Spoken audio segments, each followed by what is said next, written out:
Saturday were really impressive offensively.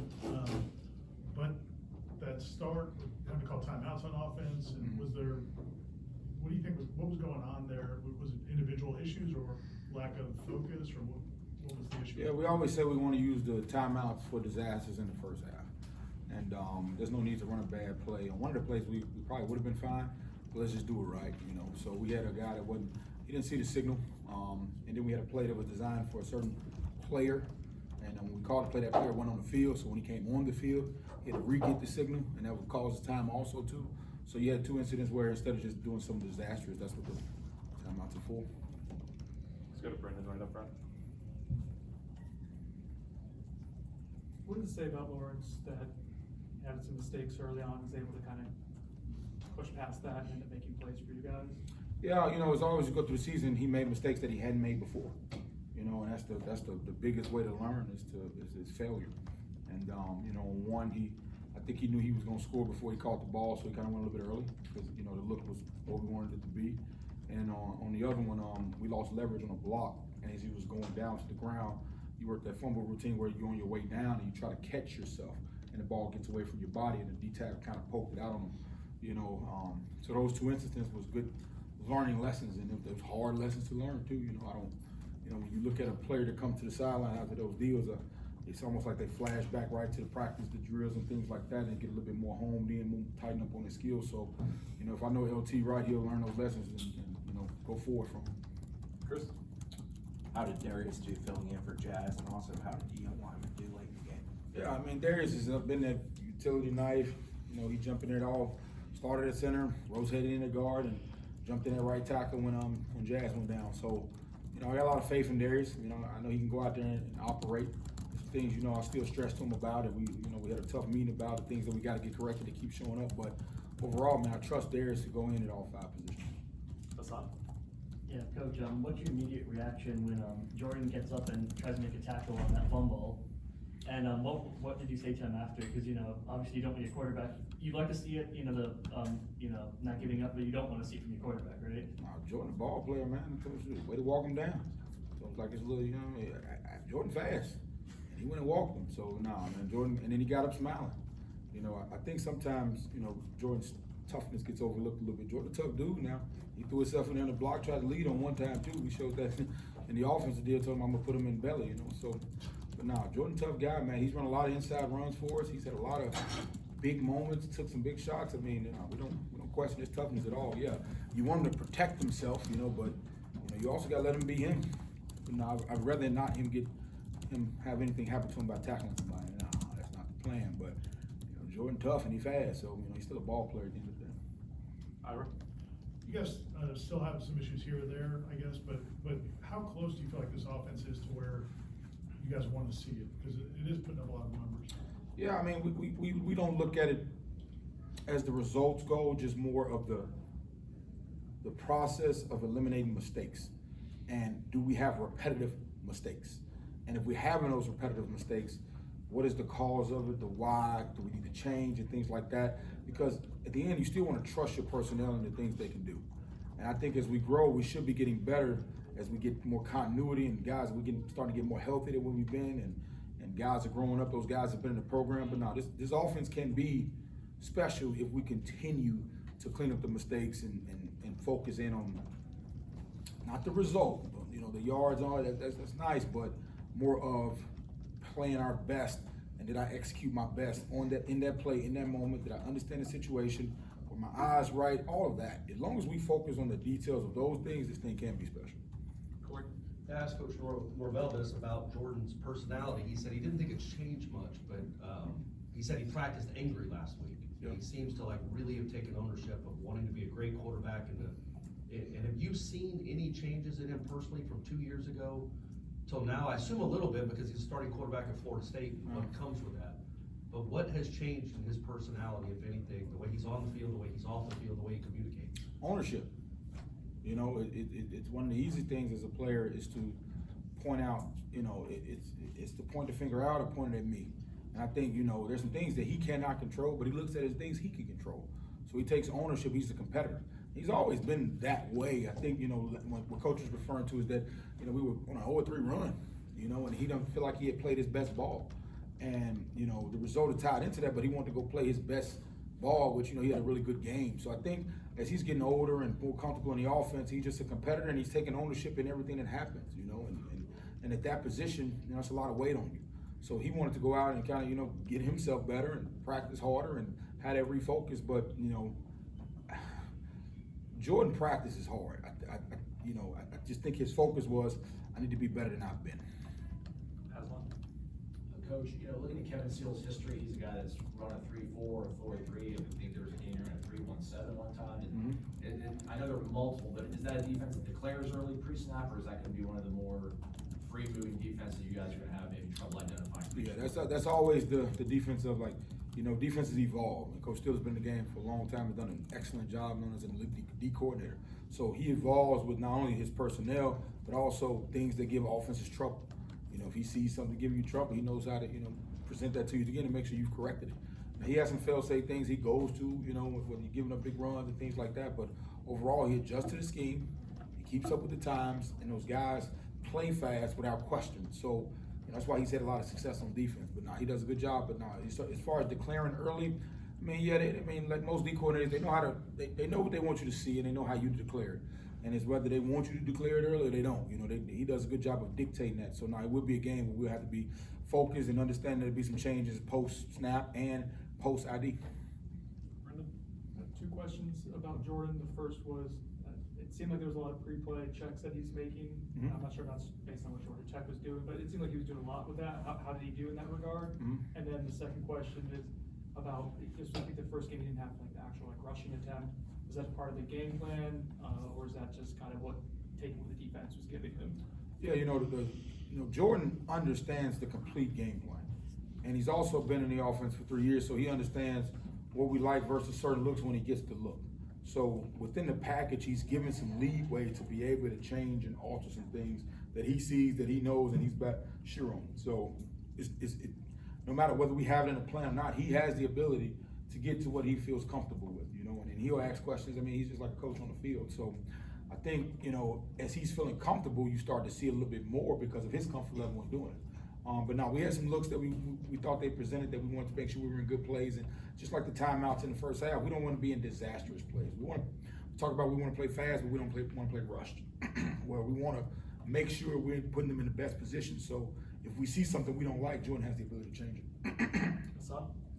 Yeah, two questions as well. First one, you know, CJ Campbell, how great was that to see that moment for him? And the second one being, you know, you had 6 different receivers with at least multiple catches. How big is it for that offense to have, you know, multiple players to get open and catch the ball? First with CJ is, you know, I'm gonna talk about CJ's investment. You know, I'm glad he scored a touchdown. You can see the relief in his excitement when he scored because he invests so much outside of the program. You know, whether it be, you know, in recruiting or whether it be helping teammates. CJ just like, he's what you want as a teammate, and he's a great young man, and you know, always positive, always upbeat. You know, the injury he had, he couldn't wait to get back. He was still around on his scooter when he was hurt in every meeting. So, you know, watching CJ get that payoff at the end, you know, and you saw his teammates on the sideline, and that's what this team has been about. You know, he's been investing for so long.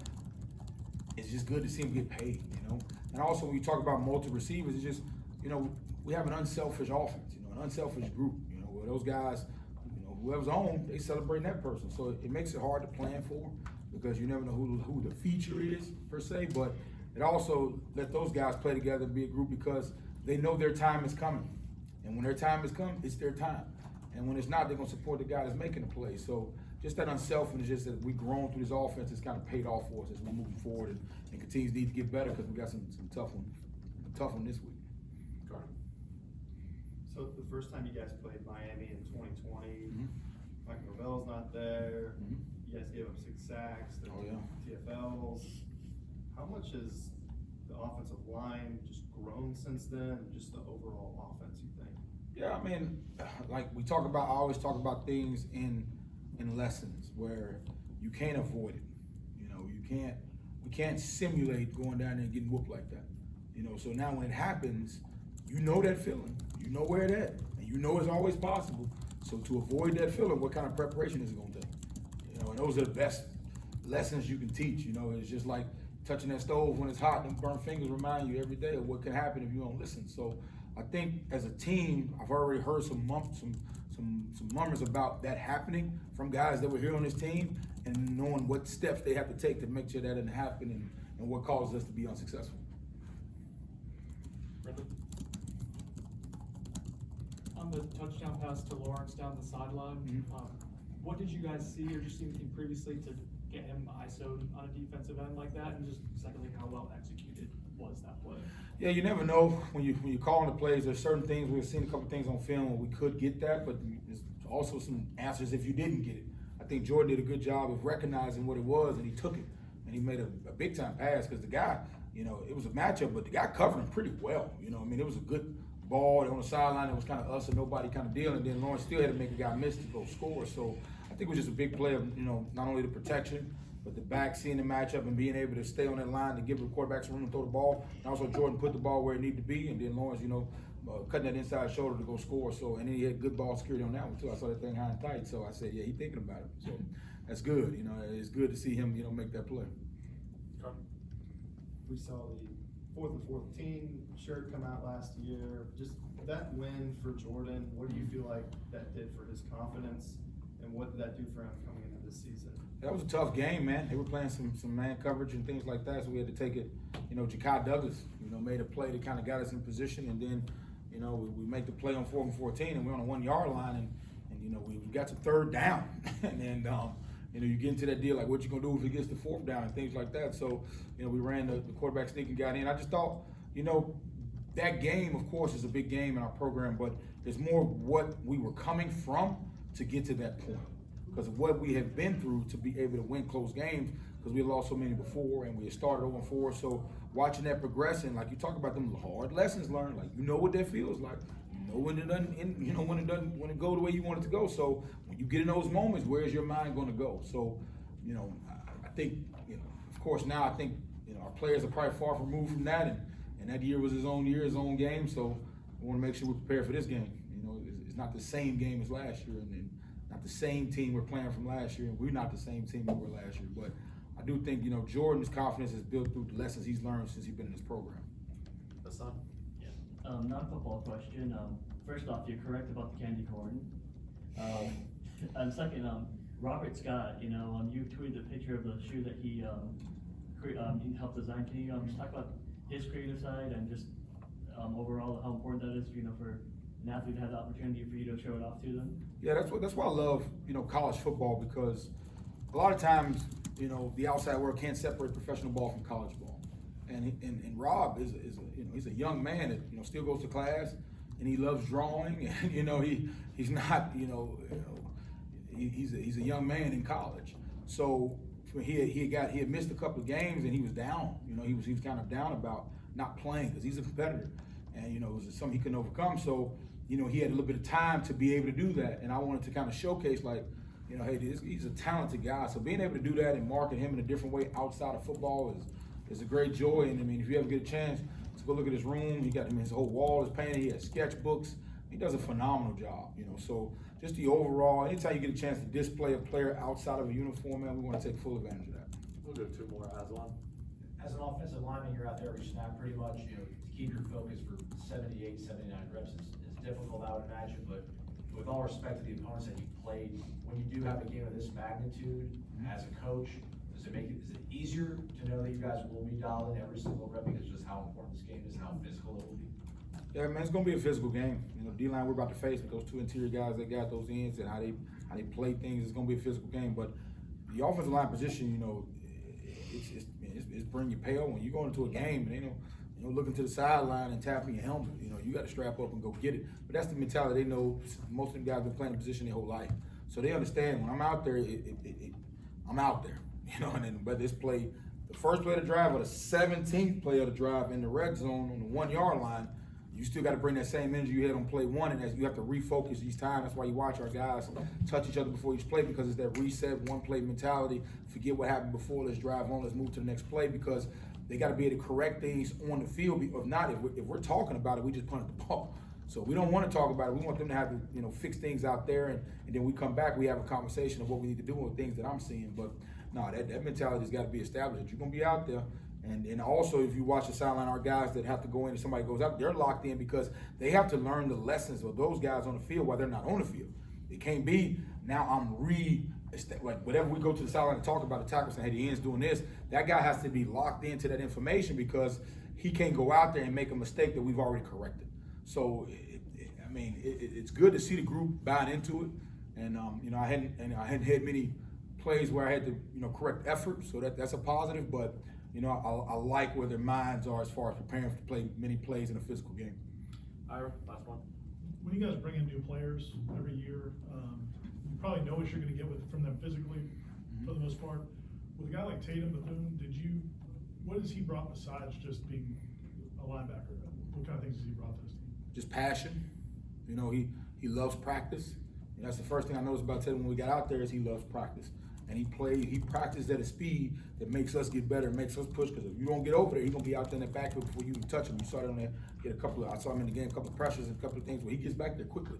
So it's just that mind, and he also has a mindset of development. We talk about that in recruiting where he might be, have all the hype and things like that. He might have all the potential in the world, but if they don't have the mindset of detailed improvement and daily strain and discipline, you're not gonna ever get that finished product. You know, it's always gonna be the what if, what could. So you have to make sure they have a development to say, you know what, I'm gonna wake up early in the morning to make sure I get a meal. I'm gonna make sure I get an extra lift in. I'm not gonna go take like he has that. And I love his preparation, how he prepares for each game. Okay, thanks, guys. Thank y'all.